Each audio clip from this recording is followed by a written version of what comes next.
Steel ಬಾಂಡ್ಲಿ ಇಟ್ಕೊಂಡಿದ್ದೀನಿ. ಅದಕ್ಕೆ 1 ಲೋಟದಷ್ಟು ನೀರು ಹಾಕ್ಕೊತಾ ಇದ್ದೀನಿ. 1 ಸ್ಪೂನಷ್ಟು ಎಣ್ಣೆ, 1/4 ಸ್ಪೂನಷ್ಟು ಅಜ್ವಾನ, 1/4 ಸ್ಪೂನಷ್ಟು ಬಿಳಿ ಎಳ್ಳು, 1/4 ಸ್ಪೂನಷ್ಟು ಅಚ್ಚಕಾರದ ಪುಡಿ, ರುಚಿಗೆ ತಕ್ಕಷ್ಟು ಉಪ್ಪು ಇಷ್ಟು ಹಾಕ್ಕೊಂಡು ಚೆನ್ನಾಗಿ ಕೈ ಆಡ್ಕೊಂಬಿಡಿ. 2 ನಿಮಿಷ ಚೆನ್ನಾಗಿ ಕುದಿಯಕ್ಕೆ ಬಿಟ್ಟು ಅದೇ ಲೋಟದಲ್ಲಿ 1 ಲೋಟದಷ್ಟು ಅಕ್ಕಿ ಹಿಟ್ಟು ಹಾಕ್ಕೊಂಡು ಫ್ಲೇಮ್ನ ಸಿಮ್ಮಿಗೆ ಇಟ್ಕೊಂಡು ಚೆನ್ನಾಗಿ ಕೈ ಆಡ್ಕೋಬೇಕು. ಕೈ ಆಡ್ಕೊಂಡಾದ್ಮೇಲೆ 2 ನಿಮಿಷ ತಟ್ಟೆ ಮುಚ್ಚಿ ಇಟ್ಬಿಡಿ. ತಟ್ಟೆ ಮುಚ್ಚಿಡೋದ್ರಿಂದ ಹಿಟ್ಟು ಚೆನ್ನಾಗಿ ಅರಳುತ್ತೆ. ನೋಡಿ, ಹಿಂಗೆ ಮುಟ್ಟಿದಾಗ ಕೈಗೆ ಹತ್ಕೋಬಾರ್ದು. ಈಗ ಪರ್ಫೆಕ್ಟಾಗಿ ಹಿಟ್ಟು ಬೆಂದಿದೆ ಮತ್ತು ಚೆನ್ನಾಗಿ ತಣ್ಣಗಾಗಿದೆ. ಈ ಟೈಮಲ್ಲಿ 2 ನಿಮಿಷ ಚೆನ್ನಾಗಿ ನೀವು ನಾದ್ಕೋಬೇಕು ಹಿಟ್ಟನ್ನು. ಇದೇ ತುಂಬ ಇಂಪಾರ್ಟೆಂಟು. ನಾದ್ಕೊಂಡಾದ್ಮೇಲೆ ಒಂದು ದಪ್ಪ ನೆಲ್ಲಿಕಾಯಿ ಗಾತ್ರದಷ್ಟು ಹಿಟ್ಟು ತಗೊಂಡು ಮಣೆ ಮೇಲೆ ಈ ಥರ ನೋಡಿ 2 ಕೈಯಲ್ಲಿ ರೋಲ್ ಮಾಡ್ಕೊಳ್ಳಿ.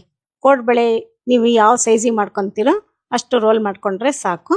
ಇದನ್ನು ಸುತ್ತಬೇಕು. ಸುತ್ತಿ ನಿಮಗೆ ಜಾಸ್ತಿ ಎಕ್ಸ್ಟ್ರಾ ಆದರೆ ಈ ಥರ ಕಟ್ ಮಾಡಿಕೊಂಡು 2 ಸೈಡು ಲಾಸ್ಟಿಗೆ ಪ್ರೆಸ್ ಮಾಡ್ಕೋಬೇಕು. ಕೋಡ್ಬಳೆ ರೆಡಿ ಆಯಿತು ನೋಡಿ. ಎಲ್ಲನೂ ಇದೇ ಥರ ಮಾಡ್ಕೊಂಡಿದ್ದೀನಿ. ಎಣ್ಣೆ ಚೆನ್ನಾಗಿ ಕಾಯಕ್ಕಿಟ್ಟಿದ್ದೆ. ಈಗ ಒಂದೊಂದೇ ಕೋಡ್ಬಳೆ ಹಾಕ್ಕೊತಾ ಇದ್ದೀನಿ. ಒಂದೊಂದಾಗಿ ತೆಕ್ಕೋಬೇಕು ನೋಡಿ. ಈ ಕಲರ್ ಬಂದಾಗ ತೆಕ್ಕೊಳ್ಳಿ. ತುಂಬ ರುಚಿಯಾಗಿರುತ್ತೆ. ತಿನ್ನಕ್ಕಂತೂ ಸೂಪರ್ ಆಗಿರುತ್ತೆ. ಸರಳವಾಗಿ ರುಚಿಯಾಗಿ 5 ನಿಮಿಷದಲ್ಲೆಲ್ಲ ನೀವು ಮಾಡ್ಕೊಂಡ್ಬಿಡ್ಬೋದು. ನಿಮಗೆ ಇಷ್ಟ ಆಗಿದ್ದರೆ ಒಂದು ಲೈಕ್ ಕೊಡಿ, ಶೇರ್ ಮಾಡಿ. ನಾನು ಹಾಕಿರೋ ಮೆಜರ್ಮೆಂಟಲ್ಲಿ 20 ಕೋಡ್ಬಳೆ ಆಗಿದೆ. ಪರಿಮಳ ಕಿಚನ್ ಪೇಜ್ನ ಫಾಲೋ ಮಾಡಿ. ಎಲ್ಲರಿಗೂ ಧನ್ಯವಾದಗಳು.